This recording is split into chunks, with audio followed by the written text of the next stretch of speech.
बहुत बहुत शुक्रिया, थैंक यू सो मच। भैया जी कहीं में आपका एक बार फिर स्वागत है।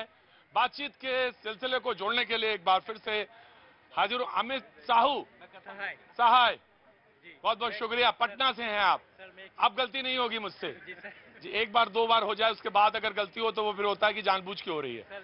एक बोलना चाहते हैं, अगर आज नहीं बोलेंगे तो खाना तो हजम नहीं होगा, है ना? मुझे मालूम है ये बोलने की बीमारी होती है और बोलने की बीमारी नहीं है। आपका मंच है, मैं ऐसे ही बात करता हूं। बहुत दूर से लोग कोने से झांकते रहते हैं, आते नहीं हैं आगे जी। Sir, there should be a ban on all political parties asking vote in the support of, in the name of religion, caste or creed. They should not talk about religion or caste or something. They should इन्होंने धर्म को अपना business बना लिया है। दे भ्रष्टाचार के बारे में बात नहीं करते, एजुकेशन के बारे में बात नहीं करते, अच्छी हेल्थ के बारे में बात नहीं करते। there are so many corruption in each government department. They don't talk about it. मैं बिल्कुल बात, हाँ जी, हाँ हेल्थ कहाँ से बनेगी? हाँ जी, दारू अगर एक के साथ एक फ्री मिलेगी, हेल्थ कहाँ से बनेगी? क्या नाम है तुम्हारा? ब्रिजेश। ब्रिजेश, अच्छा तुम ऐसे ही सोचते हो हमेशा। एक ने कहा कि रिलीजन पे बात नहीं होनी चाहिए, रिलीजन के मुद्दे को लेकर बैन किया जाना चाहिए, हिंदू मुसलमान पे, मोटे तौर पे हिंदू मुसलमान पे चर्चा नहीं होना चाहिए। और मैं आपकी लाइन का ही हूं, मैं आपकी बात पे बिल्कुल सहमत हूं कि हिंदू मुसलमान पे बातचीत नहीं होनी चाहिए। और मुझे यह भी मालूम है कि मीडिया जब बात करती है तो उसका असर बहुत ज्यादा होता है और बहुत दूर तक होता है, और जो नहीं भी हो रहे होते हैं उसमें वो भी शरीक हो जाते हैं, उसमें मुलविस हो जाते हैं, जिनका कोई लेना देना नहीं हिंदू मुसलमान की डिबेट से, और वो अपने घर में उस चीज को पाते हैं। और ये डिबेट घरों में घुस गई। अब तो कुछ कम हो रहा है, मुझे लग रहा है थोड़ा थोड़ा कम हो रहा है, लेकिन घुसती जा रही है और इसको रोकना चाहिए। एंड आई एग्री, मुझे इस बात का कहने में कहीं कोई गुरेज नहीं कि इसको रोका जाना चाहिए और रोकना चाहिए। आपको डॉक्टर साहब, आप यूनिवर्सिटी से हैं, मैं आपको पहला मौका दूंगा। मैं भाई साहब से कहना चाहूंगा कि आप गलत समझते हैं। हमारा धर्म और रिलीजन दोनों अलग अलग शब्द हैं। धर्म का मतलब है धृ, धारण करना, धारण करने योग्य। तो धारण करने योग्य राजधर्म है, राजा का भी धर्म है, तो राजधर्म हो। आप इसको धर्म, अब यही है, समझने का तरीका अलग है। तो धर्म होना चाहिए, राजधर्म, पितृ धर्म, पुत्र धर्म, हमारा आपका नैतिक धर्म, तो धर्म होना चाहिए। लेकिन हाँ बात सुनिएगा, लेकिन गड़बड़ तब होती है भैया जी, गड़बड़ तब होती है कि जब यहाँ पर एक पंथ या संप्रदाय या ग्रुप को वोट बैंक की राजनीति से देखा जाने लगता है। भारतीय जनता पार्टी और राष्ट्रीय स्वयंसेवक संघ पर इस भारत जोड़ो यात्रा पर लगातार बातें कही गई हैं। केवल और केवल राष्ट्रीय स्वयंसेवक संघ ही एक ऐसा संगठन है जो जानते हैं चरित्र निर्माण करता है, व्यक्ति निर्माण करता है। और मैं डॉक्टर साहब आपको एक बात कह दूं, डॉक्टर साहब मुझे बहुत कुछ दिनों में अगर मैं 6 महीने या 8 महीने के ट्वीट्स या कोई बात कहूं तो उसमें मैं एक बात को कोट कर सकता हूं, जो बहुत अच्छी बात राष्ट्रीय स्वयंसेवक संघ से आई, और वो ये कि डीएनए एक है, पूजा पद्धति अलग हो सकती है। बहुत सुंदर बात है, बहुत सुंदर बात है जी। आप जब वो बोल रहे थे तो आप क्या कह रहे थे? देखिए प्रतीक साहब, मैं एक ही चीज कह रहा हूँ, भारतीय जनता पार्टी के भी प्रतिनिधि मौजूद हैं। हम लोग अभी भी याद है भारत का स्वच्छता मिशन, जो आपने बोला वो मैं उसी मामले पे आ रहा हूँ। टू द पॉइंट ही मैं बोल रहा हूँ कि देखिए संबित पात्रा जी ट्वीट क्या कर रहे हैं। वो दिख रहा है एक छोटी सी बच्ची का वो तस्वीर दिखा रहे हैं, जबकि अगर हम लोग देखें वो यात्रा जिस तरह से चल रही है, आपको सैकड़ों हजारों तस्वीर दिखेंगी। कभी वो छोटे नन्हे बच्चे के साथ होते हैं जो कृष्ण जी के दृश्य में होते हैं, बाल कृष्ण के रूप में होते हैं, कभी वो स्कूल के बच्चों के साथ होते हैं। तो आप एक फोटो के ऊपर क्यों फोकस किया? मैं वही हिजाब वाली फोटो, हिजाब वाली मैं कह रहा हूँ कि देखिए महात्मा गांधी के चश्मा को लगाया गया था स्वच्छता मिशन में कि भाई महात्मा गांधी के दृष्टिकोण से, समदर्शी दृष्टिकोण से सबको देखा जाएगा। और उस समय जब नारा दिया गया था सबका साथ, सबका विकास, सबका विश्वास, तो लग भी रहा था। लेकिन अब वो चश्मा को ये हटा दे रहे हैं, ये बड़ी खतरनाक चीज। हमें तो ये भी लग रहा है कई बार कि तुष्टीकरण का आरोप आपके ऊपर भी ना लग जाए कभी। प्रतीक साहब, आप जिस तरह से लोकतांत्रिक ढंग से इस कार्यक्रम का आयोजित कराते हैं और यहाँ पे हिंदू, मुस्लिम, सिख, ईसाई सबों को प्लेटफॉर्म देते हैं, कल आप किसी मुस्लिम बंधु को मौका देंगे, आपके ऊपर भी आरोप लग जाएगा। आप ये जब कह रहे थे तो हिना मुस्कुरा के देख रही थी। मैं आ रहा हूँ हिना, रुको 2 मिनट रुको हिना, आ रहा हूँ। हाँ जी बोलो। जी मैं ये कहना चाहता हूं, जब इंसान की बुद्धि भ्रष्ट हो जाती है तो वो राम को काल्पनिक कहते कहते इस हद तक आ जाता है कि हमारे आरएसएस के गणवेश तक को जला रहा है। और ये भाई साहब जो कह रहे हैं 8 साल 10 साल की बच्ची की आपने कौन सी मानसिकता चेंज करके आप दिखा रहे हैं, और ऐसे टाइम पे आप उसको मतलब हिजाब पे जाके आप फोटो गिरा रहे हैं। चीजों पे पूरा सेंसिटिव, जब इतना मुद्दा इतना सेंसिटिव है और आप लोग तुष्टिकरण करते हैं, इस कदर गिर गए हो सर। वो भ्रष्टाचार की रैली है, पूरा भ्रष्टाचार आंदोलन है। मैं रैली पे नहीं बोलता साहब। आपने कहा था ना कि रिलीजन हटा देना चाहिए पॉलिटिक्स से, एंड आई एग्री। लेकिन मुझे एक चीज पर कहना है कि अगर हमको कोई चिन्ह, अपना कोई राष्ट्रीय पुरुष चुनना होगा तो सिवाय मर्यादा पुरुषोत्तम भगवान राम के अलावा कोई नहीं होगा। वो राष्ट्र पुरुष है मेरा। आप रुको, ऑफ कोर्स बिल्कुल धर्म से अलग हो सकती है, लेकिन हमारी पहचान, हमारा निशान, हमारा जो चरित्र है वो मर्यादा पुरुषोत्तम भगवान से ही तय होगा। वही राष्ट्र पुरुष हो सकता है। मैं आ रहा हूं जी। देखिए प्रतीक जी, हमारे भाई ने कहा और एक 2-4 बार मैं सुना कि भैया हिंदू मुस्लिम पे डिबेट मत करो। हिंदू मुस्लिम पे, हिंदू मुस्लिम कौन कर रहा है? मैं 2-3 चीजों से आपको उदाहरण दूं। मैंने आपके बीच में नहीं बोला, सुन लीजिए। देखिए 1995 वक्त एक्ट जो है ना वही पढ़ लेना भैया, आपको समझ में आ जाएगा कि हिंदू मुस्लिम किसने किया। एक वक्त बोर्ड को इतनी ताकत दे दी गई कि वो सिविल कोर्ट बन गया। वो जिस बिल्डिंग के ऊपर उंगली लगा देगा वो उसकी हो जाएगी, और उसकी अपील भी उन्हीं के ट्रिब्यूनल में होगी, कहीं बाहर नहीं हो सकती। और यदि उन्होंने कह दिया कि ये उनकी है तो वो उनकी है। हाई कोर्ट में जाइएगा और उससे पहले 2 महीने का नोटिस। अरे भैया, हिंदू को, सिख को और पारसी को, जैन को ये ताकत दी है क्या?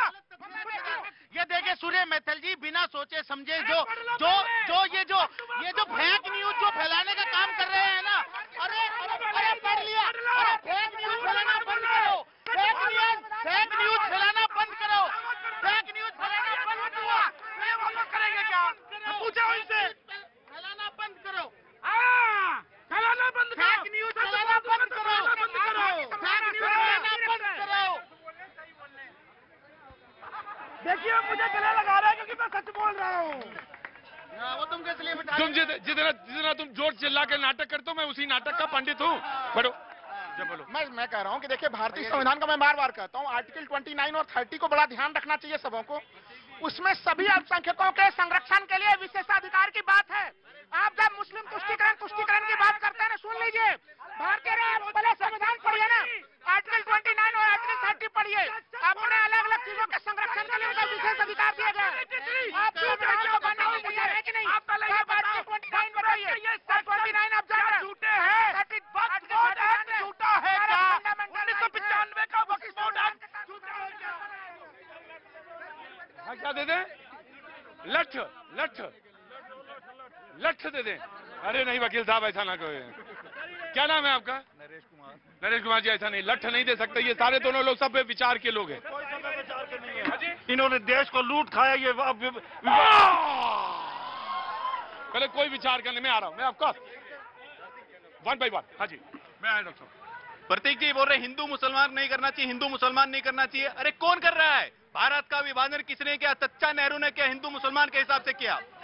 ये देश के संसाधनों पर पहला अधिकार मुसलमानों का ये किसने कहा? पूर्व प्रधानमंत्री मनमोहन सिंह ने कहा।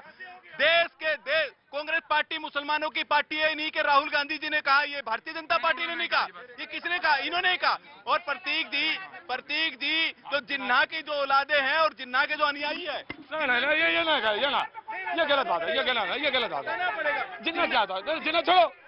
जिन्ना के जो अनुयायी है, हम सब गांधी के हैं। जिन्ना के जो हम सब गांधी के हैं। हम गांधी के हैं, लेकिन सब गांधी के हैं। जिन्ना के जो मानसिकता वाले रखने वाले लोग हैं, उनको ना सावरकर अच्छा लगने वाला है, ना अंबेडकर जी अच्छे लगने वाले, ना नेताजी सुभाष चंद्र अच्छे लगने वाले, ना सरदार पटेल। वीर सावरकर वीर है, वीर थे, वीर रहेंगे। लेकिन इनको कौन अच्छा लगता है? इनको गांधी परिवार के बाहर कहीं जाना नहीं है। चाटुकारियों को उनकी चाटुकारिता करनी है। इसीलिए एक परिवार के लोगों का महिमा मंडन इस देश में किया गया और स्वतंत्र वीरों का अपमान किया गया।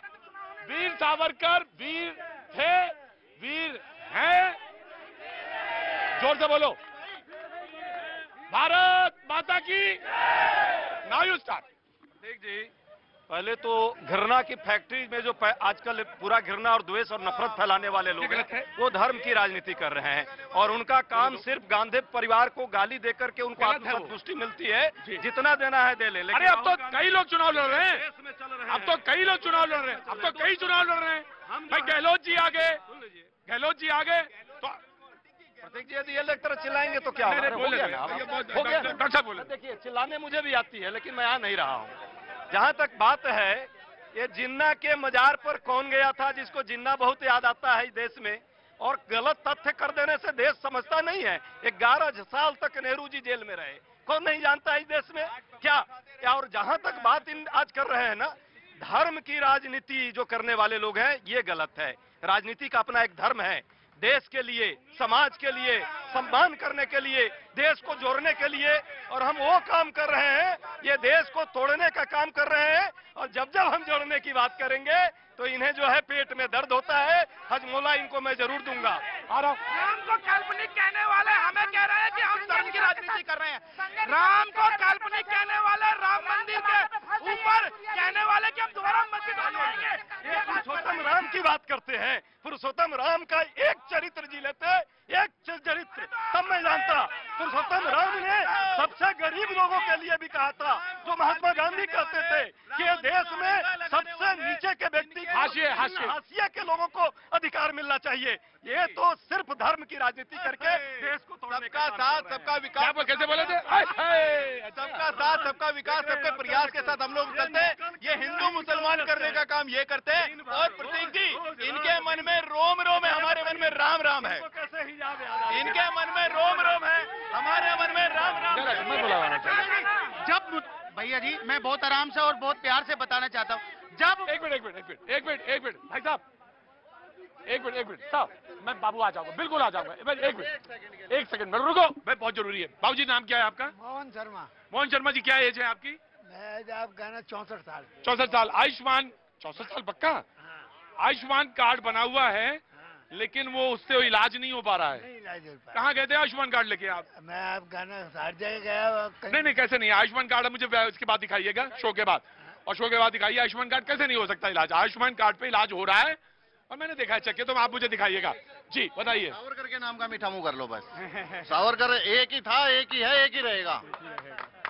वीर सावरकर जिंदाबाद।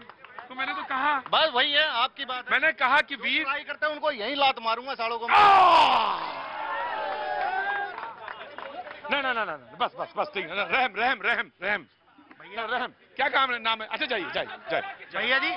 भैया जी जब जनता सवाल करती है कि आपने जो मैनिफेस्टो में जो विकास के वादे किए थे, तो ये छुप जाते हैं, कभी जिन्ना के पीछे छुप जाते हैं, कभी मुगलों के पीछे छुप जाते हैं, कभी वक्त प्रॉपर्टी पे छिप जाते हैं, कभी हिजाब पे छिप जाते हैं, कि जैसी सारी समस्या ही इस देश में मुसलमान पैदा कर रहे हैं। कल भैया जी मैं बता रहा हूँ, अगर कल अचानक अगर भूकंप आ गया ना इस देश में, तो उसे भी मुसलमान से जोड़ के देखा जाएगा।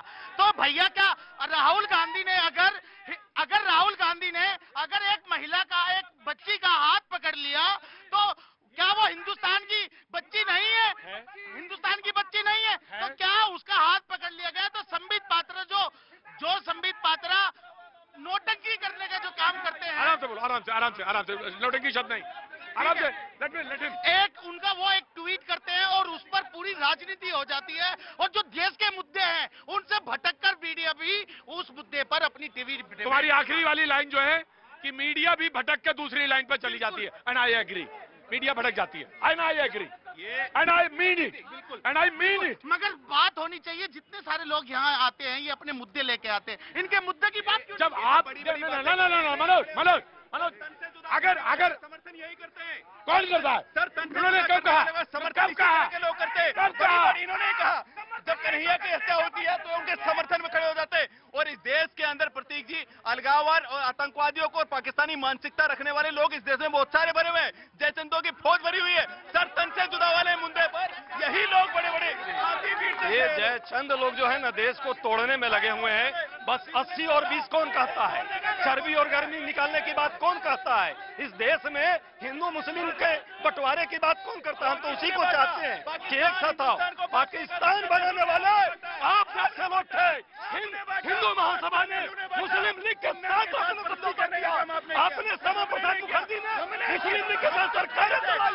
भाजपा के लोग अगर आपके भैया का भारत का तोड़ा किसने? अरे रुको यार, कहाँ से आ रहे हैं? मैं यूपी से हूँ। यूपी में कहाँ से बाबूजी? देवरिया से हूँ। देवरिया से? तो बड़ा अच्छी जगह है देवरिया। सर कैसे आना हुआ इधर? मैं यहीं पे काम करता हूँ, ड्राइवर। ड्राइवर हैं? एक मिनट रुको, रुको, नहीं ड्राइवर हैं, गाड़ी चलाते हैं? आज गाड़ी चला ली? हाँ, गाड़ी चला के अभी खरीदारी करने के लिए आता है यहाँ। आज कितनी आमदनी हुई?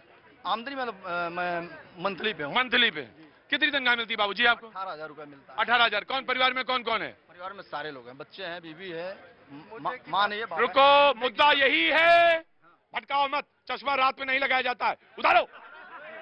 भटके हुए खुद हो, चश्मा लगा रखो नीचे। रुको,